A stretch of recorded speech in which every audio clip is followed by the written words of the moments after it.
ఇంతకుముందు వీడియోలో మనం 65వ ప్రోగ్రామ్ వరకు చూసాము.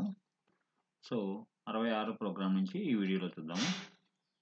Create dictionary and add element. Okay. List of ఎలిమెంట్స్‌ని మెయింటైన్ చేయడానికి పైథాన్‌లో మనకి 4 కాన్సెప్ట్స్ ఉన్నాయని చెప్పుకున్నాము. ఒకటొచ్చేసరికి లిస్ట్, ఇంకోటి టుపుల్, ఇంకోటి సెట్. సో, అంతవరకు కంప్లీట్ అయిపోయినాయి. ఇంకోటొచ్చేసరికి డిక్షనరీ. సో, ఆ డిక్షనరీ ఏ విధంగా క్రియేట్ చేయాలి, ఒక ఎలిమెంట్‌ని ఏ విధంగా యాడ్ చేయాలనేది ఈ ప్రోగ్రామ్‌లో చూపించాను. సో, ఈ ప్రోగ్రామ్ ఎగ్జిక్యూట్ చేసి చూద్దాం.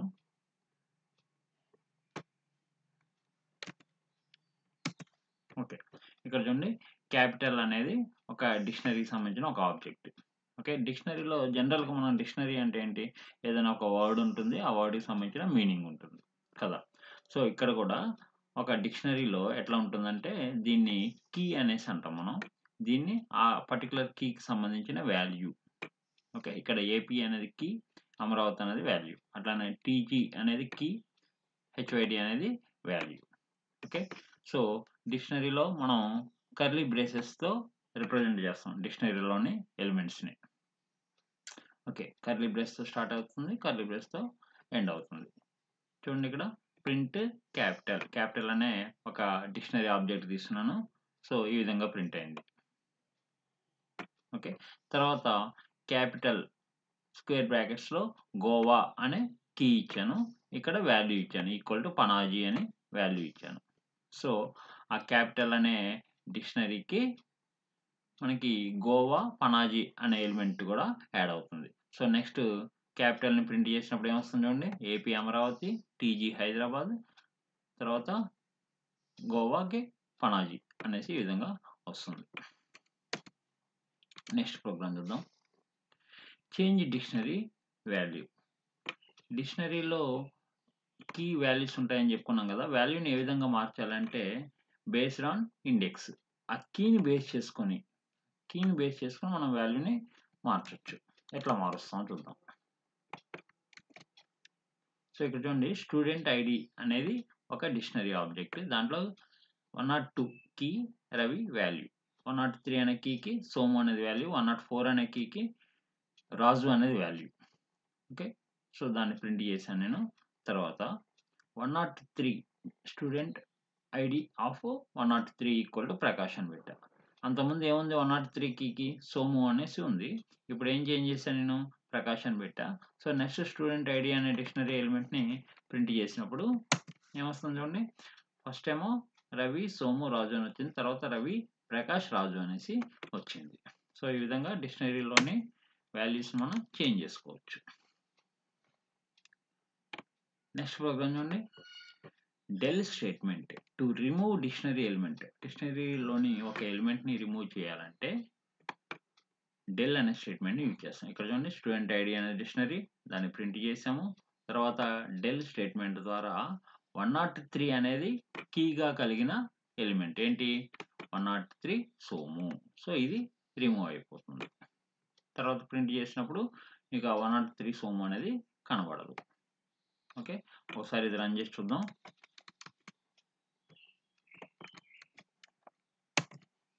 చూసారా, ఫస్ట్ ఏమో రవి, సోము, రాజు డిస్ప్లే అయినాయి. తర్వాత సోము అనేది రిమూవ్ అయిపోయింది కాబట్టి మనకి డిస్ప్లే కాలేదు.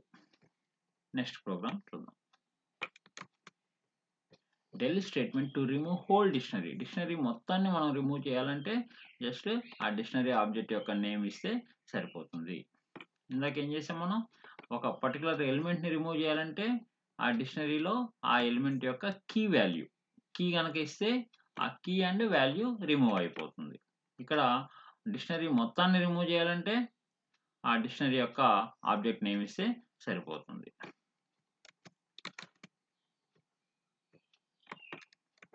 ఓకే.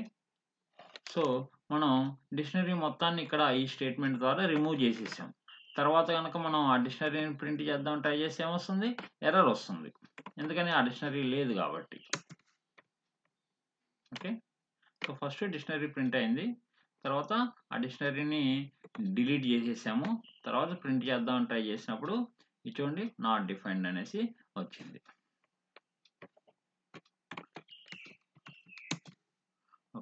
నెక్స్ట్ ప్రోగ్రామ్ చూద్దాం.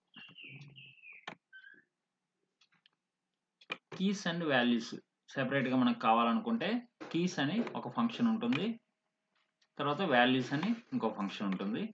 సో దాని ద్వారా ఆ పర్టికులర్ డిక్షనరీలో ఏమేమి కీస్ ఉన్నాయి, ఏమేమి వాల్యూస్ ఉన్నాయి అనేది మనకు తెలుస్తుంది. ఓకే, ఈ ప్రోగ్రామ్ రన్ చేసి చూద్దాం.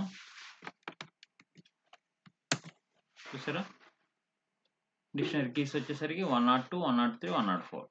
వాల్యూస్ వచ్చేసరికి రాము, సోము అండ్ రాజు. ఓకే,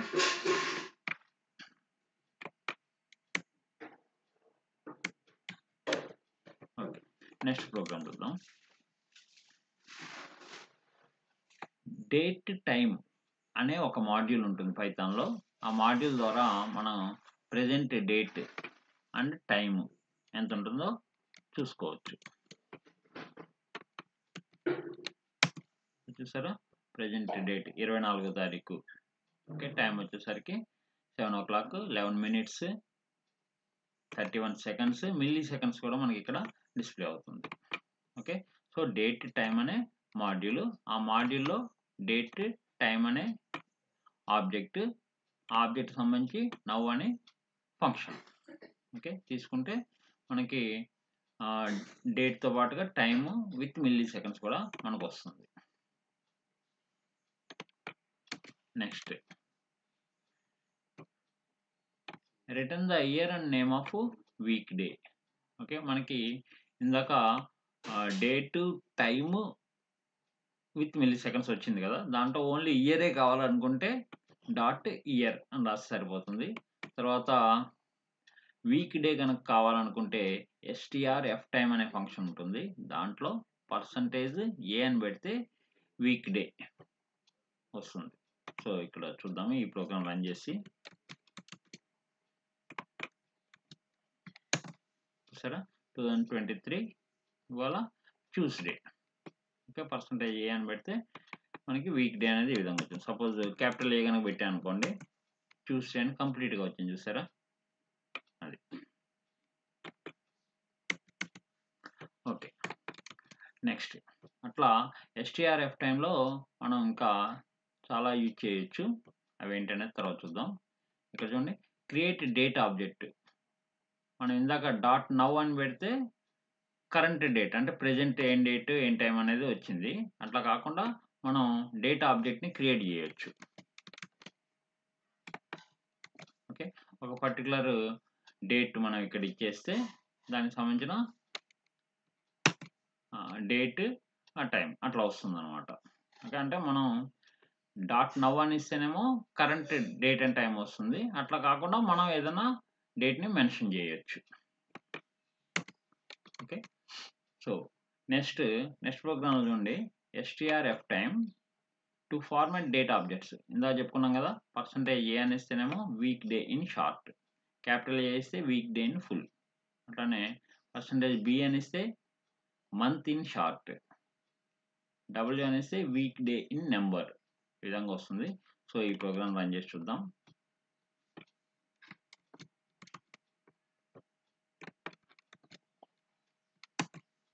సరే, ఫస్ట్ది week day in short TUE అని వచ్చింది.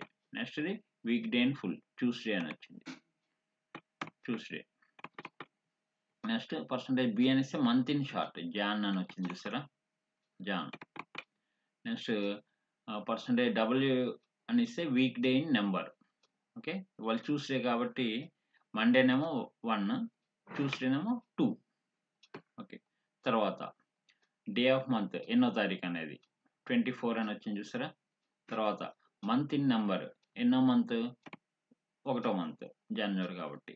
ఓకే, తర్వాత year in short small y అని ఇస్తే 23 అని వచ్చింది. క్యాపిటల్ Y అని ఇస్తే 2023 అని కంప్లీట్గా వస్తుంది. ఓకే, అట్లానే హెచ్ అని ఇస్తే అవర్స్, ఇప్పుడు టైంలో ఎన్ని అవర్స్ ఎన్ని గంటలు అనేది వస్తుంది. తర్వాత %i అని ఇస్తే మీకు ఏం రాసే చూడండి, అవర్ 12 hour ఫార్మాట్లో ఎంత అనేది వస్తుంది. సపోజ్ ఆఫ్టర్నూన్ 2 అయింది అనుకోండి, అప్పుడు క్యాపిటల్ హెచ్ అని ఇస్తేనేమో 14 అని వస్తుంది, క్యాపిటల్ I అని ఇస్తేనేమో 2 అని వస్తుంది. ఓకే. తర్వాత క్యాపిటల్ M అనేసినా మినిట్స్ ఎన్ని మినిట్స్ అయింది 14 మినిట్స్.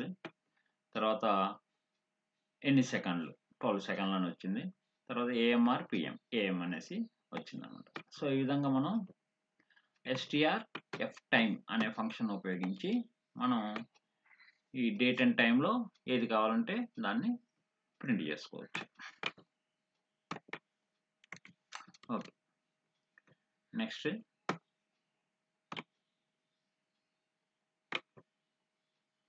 ఇంపోర్ట్ క్యాలెండర్ అనే ఒక మాడ్యూల్ ఉంటుంది. దాంట్లో మనం ఏ మంత్ కావాలంటే ఆ మంత్ని ప్రింట్ చేసుకోవచ్చు. అదేవిధంగా ఒక ఇయర్కి సంబంధించి అన్ని మంత్స్ యొక్క క్యాలెండర్ మనం ప్రింట్ చేసుకోవచ్చు. ఓకే. సో ఇక్కడ ఈ ప్రోగ్రామ్ రన్ చేసి చూద్దాం. చూసారా ఇక్కడ 2023కి సంబంధించిన ఫస్ట్ మంత్ ఏంటి జనవరి. సో జనవరికి సంబంధించిన క్యాలెండర్ మనం ఈ విధంగా ప్రింట్ చేసుకుంటాం. Calendar dot month of year month ఇస్తే మనం ఇట్లా ఆ పర్టికులర్ మంత్ యొక్క క్యాలెండర్ని ప్రింట్ చేసుకోవచ్చు. నెక్స్ట్ ఒక ఇయర్కి సంబంధించి కంప్లీట్గా అన్ని మంత్స్ యొక్క క్యాలెండర్ రావాలంటే పిఆర్ క్యాల్ అంటే ప్రింట్ క్యాలెండర్ అనమాట. పిఆర్ క్యాల్ అనే ఫంక్షన్ ఉపయోగిస్తాం. ఓన్లీ ఒక పర్టికులర్ మంత్ కావాలంటే మంత్ అనే ఫంక్షన్ ఉపయోగించి ఆ మంత్ ఎన్నో మంత్ కావాలనేది మెన్షన్ చేయాలి. అదే కంప్లీట్గా అన్ని మంత్స్ కావాలనుకుంటే పిఆర్ క్యాల్ అనే ఫంక్షన్ ఉపయోగించి ఏ ఇయర్కి సంబంధించి అన్ని మంత్స్ కావాలో మెన్షన్ చేయాలి మనం. ఓకే. సో